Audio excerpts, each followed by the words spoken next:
Mein Ideal auf dieser Welt, das ist für mich der kühne Held, der große, blonde Mann. Er kommt aus einem Märchenland und reicht mir seine starke Hand, die mich zerbrechen kann. So schaut der Mann meiner Träume aus.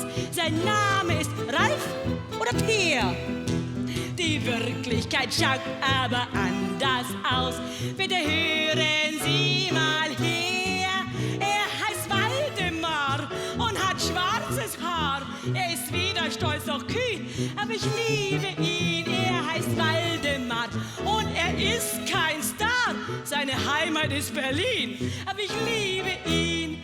Der Junge ist das Gegenteil von meinem Ideal. Ich werde nicht mehr klug aus mir, aber das ist mir egal. Er heißt Waldemar und sein Geld ist rar. Nie krieg ich den Hermelin, aber ich liebe ihn.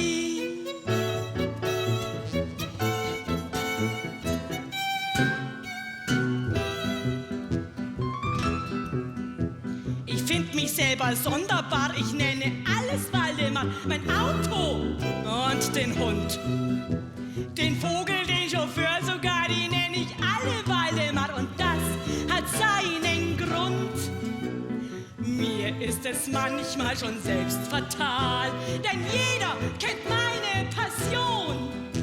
Und jede Kapelle im Tanzlokal bringt mir diese Ovation. Er heißt Waldemar und hat schwarzes Haar. Er ist weder stolz noch kühn, aber ich liebe ihn. Ach, Waldemar, das ist ein Barbar. Manchmal möchte ich vor ihm fliehen, aber ich liebe ihn.